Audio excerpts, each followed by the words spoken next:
क्योंकि तुमने निकाह तो किया ही नहीं है। अरे यार, हमने शादी तो की है ना। हाँ, शादी की है। शादी में पति पत्नी के बीच इस तरह अलग होने का कोई प्रावधान नहीं है। अगर तुमने मैरिज की होती तो तुम डाइवोर्स ले सकते थे।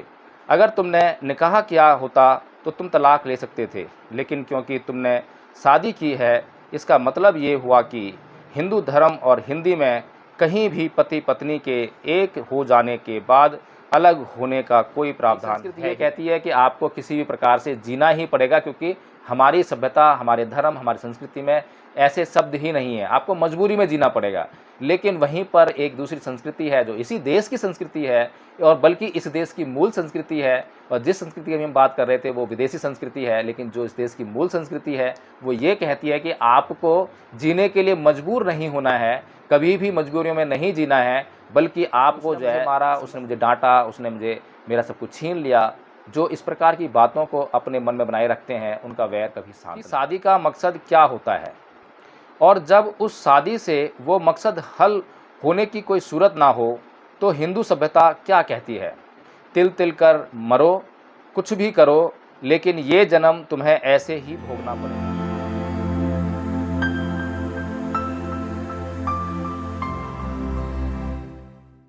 जय भीम, नमो बुद्धातियों।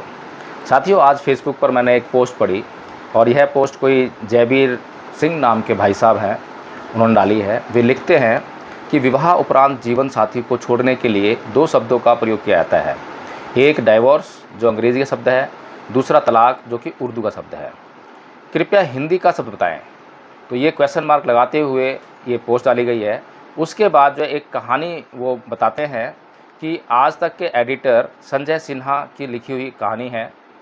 तब मैं जनसत्ता में नौकरी करता था। एक दिन खबर आई कि एक आदमी ने झगड़े के बाद अपनी पत्नी की हत्या कर दी। मैंने खबर में हेडिंग लगाई कि पति ने अपनी बीवी को मार डाला। खबर छप गई, किसी को आपत्ति नहीं थी। पर शाम को दफ्तर से घर के लिए निकलते हुए प्रधान संपादक प्रभास जोशी जी सीढ़ी के पास मिल गए। मैंने उन्हें नमस्कार किया तो कहने लगे कि संजय जी, पति की बीवी नहीं होती। पति की बीवी नहीं होती? मैं चौंका था। बीवी तो शौहर की होती है, मियाँ की होती है, पति की तो पत्नी होती है। भाषा के मामले में प्रभास जी के सामने मेरा टिकना मुमकिन नहीं था। हालांकि मैं कहना चाह रहा था कि भाव तो साफ है ना, बीवी कहें या पत्नी या फिर वाइफ, सब एक ही तो है। लेकिन मेरे कहने से पहले ही उन्होंने मुझसे कहा कि भाव अपनी जगह है, शब्द अपनी जगह है। कुछ शब्द कुछ जगहों के लिए बने ही नहीं होते। ऐसे में शब्दों का घालमेल गड़बड़ी पैदा कर देता है। खैर, आज मैं भाषा की कक्षा लगाने नहीं आया। आज मैं रिश्तों के एक अलग अध्याय को जीने के लिए आपके पास आया हूँ। लेकिन इसके लिए आपको मेरे साथ निधि के पास चलना होगा। निधि मेरी दोस्त है। कल उसने मुझे फ़ोन करके अपने घर बुलाया था। फ़ोन पर उसकी आवाज़ से मेरे मन में खटका हो चुका था कि कुछ ना कुछ गड़बड़ है। मैं शाम को उसके घर पहुंचा। उसने चाय बनाई और मुझसे बातें करने लगी।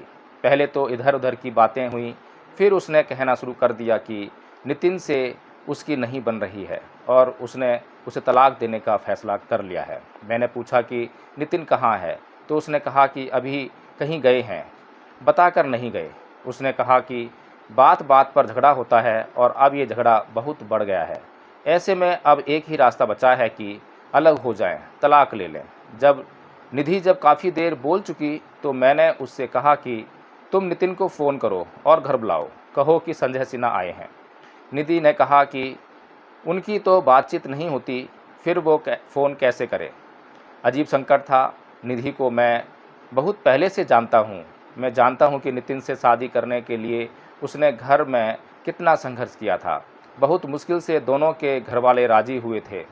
फिर धूमधाम से शादी हुई थी, ढेर सारी रस्म पूरी की गई थी। ऐसा लगता था कि ये जोड़ी ऊपर से बनकर आई है। पर शादी के कुछ ही साल बाद दोनों के बीच झगड़े होने लगे। दोनों एक दूसरे को खरी खोटी सुनाने लगे और आज उसी का नतीजा था कि संजय सिन्हा निधि के सामने बैठे थे, उनके बीच के टूटते रिश्तों को बचाने के लिए। खैर, निधि ने फ़ोन नहीं किया, मैंने ही फ़ोन किया और पूछा कि तुम कहाँ हो, मैं तुम्हारे घर पर हूँ, आ जाओ। नितिन पहले तो आनाकानी करता रहा, पर वो जल्द ही मान गया और घर चला आया। अब दोनों के चेहरों पर तनातनी साफ नजर आ रही थी। ऐसा लग रहा था कि कभी दो जिस्म एक जान कहे जाने वाले ये पति पत्नी आंखों ही आंखों में एक दूसरे की जान ले लेंगे। दोनों के बीच कई दिनों से बातचीत नहीं हुई थी।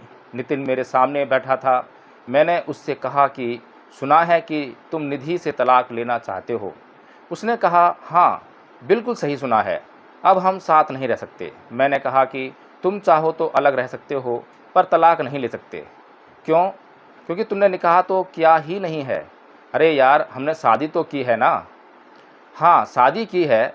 शादी में पति पत्नी के बीच इस तरह अलग होने का कोई प्रावधान नहीं है। अगर तुमने मैरिज की होती तो तुम डाइवोर्स ले सकते थे। अगर तुमने निकाह किया होता तो तुम तलाक ले सकते थे। लेकिन क्योंकि तुमने शादी की है, इसका मतलब ये हुआ कि हिंदू धर्म और हिंदी में कहीं भी पति पत्नी के एक हो जाने के बाद अलग होने का कोई प्रावधान है ही नहीं। मैंने इतनी सी बात पूरी गंभीरता से कही थी, पर दोनों हंस पड़े थे। दोनों को साथ साथ हंसते देखकर मुझे बहुत खुशी हुई थी। मैंने समझ लिया था कि रिश्तों पर पड़ी बर्फ़ अब पिघलने लगी है। वो हंसे, लेकिन मैं गंभीर बना रहा। मैंने फिर निधि से पूछा कि ये तुम्हारे कौन हैं? निधि ने नज़रें झुकाकर कहा कि पति हैं। मैंने यही सवाल नितिन से किया कि ये तुम्हारी कौन है? उसने भी नज़रें इधर उधर घुमाते हुए कहा कि बीवी है। मैंने तुरंत टोका, ये तुम्हारी बीवी नहीं है। ये तुम्हारी बीवी इसलिए नहीं है क्योंकि तुम इनके शौहर नहीं। तुम इनके शौहर नहीं क्योंकि तुमने इनके साथ निकाह नहीं किया। तुमने शादी की है। शादी के बाद ये तुम्हारी पत्नी हुई। हमारे यहाँ जोड़ी ऊपर से बनकर आती है। तुम भले सोचो कि शादी तुमने की है, पर ये सत्य नहीं है। तुम शादी का एल्बम निकाल कर लाओ, मैं सब कुछ अभी इसी वक्त साबित कर दूंगा। बात अलग दिशा में चल पड़ी थी। मेरे एक दो बार कहने के बाद निधि शादी का एल्बम निकाल लाई। अब तक माहौल थोड़ा ठंडा हो चुका था। एल्बम लाते हुए उसने कहा कि कॉफ़ी बनाकर लाती हूँ। मैंने कहा कि अभी बैठो, इन तस्वीरों को देखो। कई तस्वीरों को देखते हुए मेरी निगाह एक तस्वीर पर गई जहाँ निधि और नितिन शादी के जोड़े में बैठे थे और पाँव पूजन की रस्म चल रही थी। मैंने वो तस्वीर एल्बम से निकाली और उनसे कहा कि इस तस्वीर को गौर से देखो। उन्होंने तस्वीर देखी और साथ साथ पूछ बैठे कि इसमें क्या खास है। मैंने कहा कि ये पैर पूजन की रस्म है। तुम दोनों इन सभी लोगों से छोटे हो जो तुम्हारे पाँव छू रहे हैं। हाँ, तो ये एक रस्म है। ऐसी रस्म संसार के किसी धर्म में नहीं होती जहाँ छोटों के पाँव बड़े छूते हों, लेकिन हमारे यहाँ शादी को ईश्वरीय विधान माना गया है। इसलिए ऐसा माना जाता है कि शादी के दिन पति पत्नी दोनों विष्णु और लक्ष्मी के रूप हो जाते हैं। दोनों के भीतर ईश्वर का निवास हो जाता है। अब तुम दोनों खुद सोचो कि क्या हजारों लाखों साल से विष्णु और लक्ष्मी कभी अलग हुए हैं? दोनों के बीच कभी झिकझिक हुई भी हो तो क्या कभी तुम सोच सकते हो कि दोनों अलग हो जाएंगे? नहीं होंगे। हमारे यहाँ इस रिश्ते में ये प्रावधान है ही नहीं। तलाक शब्द हमारा नहीं है, डाइवोर्स शब्द भी हमारा नहीं है। यहीं दोनों से मैंने ये भी पूछा कि बताओ हिंदी में तलाक को क्या कहते हैं। दोनों मेरी ओर देखने लगे। उनके पास कोई जवाब नहीं था। फिर मैंने ही कहा कि दरअसल हिंदी में तलाक का कोई विकल्प ही नहीं है। हमारे यहाँ तो ऐसा माना जाता है कि एक बार एक हो गए तो कई जन्मों के लिए एक हो गए। तो प्लीज़, जो हो ही नहीं सकता उसे करने की कोशिश भी मत करो, या फिर पहले एक दूसरे से निकाह कर लो, फिर तलाक ले लेना। अब तक रिश्तों की जमी बर्फ़ काफ़ी पिघल चुकी थी। निधि चुपचाप मेरी बातें सुन रही थी। फिर उसने कहा कि भैया, मैं कॉफ़ी लेकर आती हूँ। वो कॉफ़ी लाने गई। मैं नितिन से बातें शुरू कर दी। बहुत जल्दी पता चल गया, बहुत ही छोटी छोटी बातें हैं, बहुत ही छोटी छोटी इच्छाएँ हैं जिनकी वजह से झगड़े हो रहे हैं। खैर, कॉफ़ी आई। मैंने एक चम्मच चीनी अपने कप में डाली।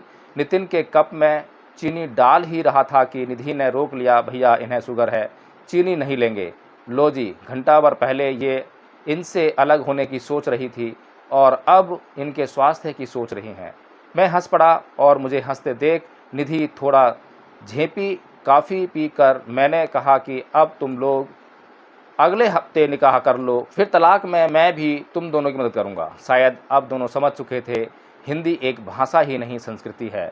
इसी तरह से हिंदू भी धर्म नहीं सभ्यता है। तो साथियों, इस तरह से जो है हिंदू संस्कृति, हिंदू सभ्यता, हिंदू धर्म का बखान करने का ये प्रयास किया गया।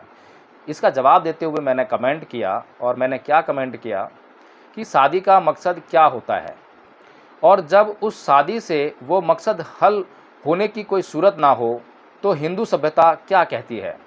तिल तिल कर मरो, कुछ भी करो, लेकिन ये जन्म तुम्हें ऐसे ही भोगना पड़ेगा।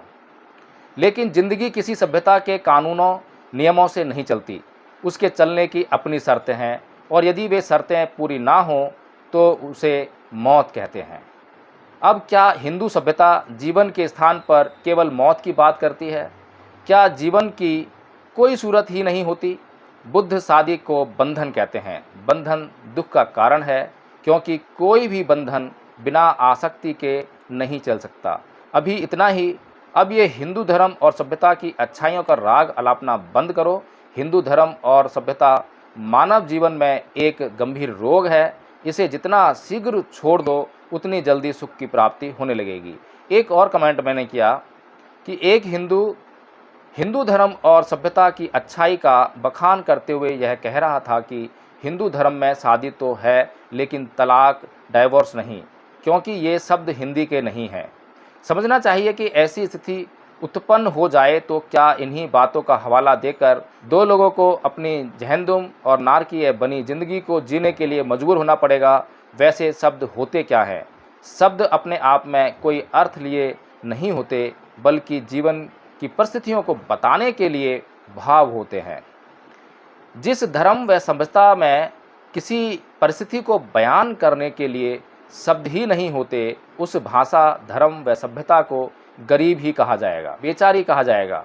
और ये गरीबी और बेचारगी किसी को पसंद नहीं है। जो सनातन धर्म मनुष्य को मनुष्य तक नहीं समझ सकता, ऐसी किसी सभ्यता को धर्म का नाम देना सबसे बड़ी मूर्खता होगी। और इस देश के लोग ये मूर्खता हजारों सालों से करते आ रहे हैं, जिसका परिणाम उन्हें गुलामी के रूप में झेलना पड़ेगा। तो साथियों, हमें समझना चाहिए कि जो लोग हिंदू धर्म को, हिंदू संस्कृति को, हिंदू सभ्यता को नाना प्रकार से जो है आप लोगों के बीच में परोसने का काम कर रहे हैं, इस तरह की कथा कहानियों को आपको परोसने का काम करते हैं, आप खुद सोचिए कि यदि हम डाइवोर्स और तलाक अगर शब्द हिंदी में नहीं है, तो पहली बात तो यह है कि ये भाषा जो है गरीब हुई, इसके पास शब्दावली नहीं है अपनी भावनाओं को व्यक्त करने का, उन परिस्थितियों को व्यक्त करने का, क्योंकि ये परिस्थितियाँ ऐसा हो ही नहीं सकता कि हिंदू धर्म में ना आती हों। हिंदू धर्म के किसी भी जो वैवाहिक दंपति है उसके जीवन में ऐसी परिस्थितियाँ ना आती हों।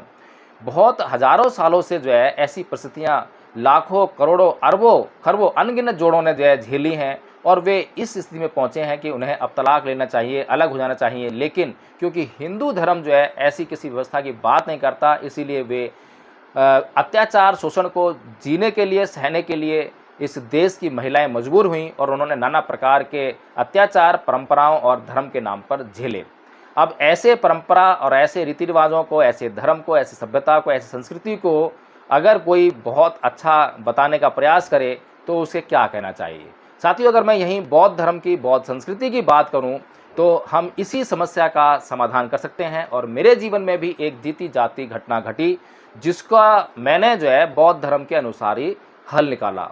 हमारे एक साथी हैं और वे दिल्ली पुलिस में कार्यरत हैं। उन दोनों मियाँ बीवी के बीच में अक्सर झगड़ा होता रहता था, और अक्सर वे मुझे बुलाया करते थे, और अक्सर उनके झगड़ों के बीच में हम जाकर जो है सुलह कर ही दिया करते थे। लेकिन एक दिन उनकी पत्नी का मेरे पास फ़ोन आया, उन्होंने कहा कि प्रकाश जी घर आ जाइए, समस्या गंभीर है। मैं गया और उन्होंने सारी बात बताई कि पिछले 3 दिनों से उन लोगों के बीच में कोई बातचीत नहीं हुई है। और जब मैंने ये सुना तो काफ़ी दुख हुआ। उनकी पत्नी उनके लिए गिलास में पानी लेकर आई। जब उन्होंने उनके लिए पानी दिया तो उन्होंने कहा कि यदि ये लोग आज घर पर नहीं होते तो ये पानी का गिलास मैं तेरे मुंह पर देकर मारता। इतनी गंभीर स्थिति उस घर में उत्पन्न हो रखी थी। पिछले 3 दिनों से दोनों के बीच में कोई बातचीत नहीं थी। इस गंभीरता को समझते हुए मैंने उनसे सिर्फ एक ही सवाल किया, क्योंकि हम काफ़ी कई महीनों से जो है पार्क में सुबह सुबह मिला करते थे और धम्म चर्चा किया करते थे, धम्म का अध्ययन भी करा करते थे, और एक गाथा उनको लगातार मैं सिखा रहा था, रटा रहा था, अर्थ भी बता रहा था। तो मैंने उनसे सिर्फ एक ही बात कही कि आप ये बताइए कि हम रोज़ सुबह-सुबह एक गाथा रटते हैं, याद करते हैं, उसको समझते हैं कि अकोछि मंग अवधि मंग अजीनी मंग अहासी में ये चैतंग उपनहंती वीरंग तेसंग नैसम्मति। ये गाथा पाली में कहने के बाद मैंने उनसे पूछा कि आप ये बताइए कि इसका अर्थ क्या है। मैंने केवल इतना ही कहा था। अभी तक उन्होंने अर्थ भी नहीं बताया था, लेकिन उनके चेहरे पर मुस्कान आ गई और वहीं पर वो इतना जो भारी भरकम गुस्सा था वहीं पर छू हो गया, चेहरा खुशी से खिल उठा। और उस दिन के बाद मैंने आज तक उनके बीच में कभी भी ऐसी गंभीर समस्या नहीं चुनी कि उनके बीच में कभी बातचीत ना हुई हो, झगड़ा उनके बीच में हुआ हो। खैर, ये बातें संस्कृति की है। किसी संस्कृति के अंदर किसी प्रकार से जो है झगड़ों का निपटारा किया जाता है और किसी संस्कृति के अंदर किस प्रकार से झगड़ों का निपटारा किया जाता है। एक संस्कृति ये कहती है कि आपको किसी भी प्रकार से जीना ही पड़ेगा, क्योंकि हमारी सभ्यता, हमारे धर्म, हमारी संस्कृति में ऐसे शब्द ही नहीं है, आपको मजबूरी में जीना पड़ेगा। लेकिन वहीं पर एक दूसरी संस्कृति है जो इसी देश की संस्कृति है और बल्कि इस देश की मूल संस्कृति है, और जिस संस्कृति की हम बात कर रहे थे वो विदेशी संस्कृति है, लेकिन जो इस देश की मूल संस्कृति है वो ये कहती है कि आपको जीने के लिए मजबूर नहीं होना है, कभी भी मजबूरियों में नहीं जीना है, बल्कि आपको जो है समस्या का निदान करना है, समस्या को देखना है, समस्या को पहचानना है। और जब समस्या को आप पहचान जाएंगे तो उसका कारण ढूंढना है और कारण ढूंढकर उस समस्या के कारण को नष्ट कर देना है, तो समस्या खत्म हो जाएगी। तो साथियों, आपको समझना पड़ेगा, सोचना पड़ेगा कि हमें किस संस्कृति की आज बहुत भारी ज़रूरत है। मैंने 2 घटनाएं आपको बताई हैं और दोनों घटनाओं की तुलना आप आराम से कर सकते हैं। एक घटना शब्दों की बेचारगी और गरीबी से भरी पड़ी है, और दूसरी संस्कृति जो है हर घटना के लिए, हर समस्या के लिए निदान प्रस्तुत करती है और कभी भी जो है शब्दों का हवाला नहीं देती है कि शब्द अगर कम पड़ रहे हैं या शब्द नहीं है तो किसी घटना का जो है हम समाधान या किसी समस्या का हम समाधान नहीं कर सकते हैं, ऐसा नहीं कहती है। तो साथियों, हमें सोचना पड़ेगा, समझना पड़ेगा कि हमें किस सभ्यता, किस संस्कृति, किस धर्म की तरफ बढ़ना है। जय भीम, नमो बुद्धाय।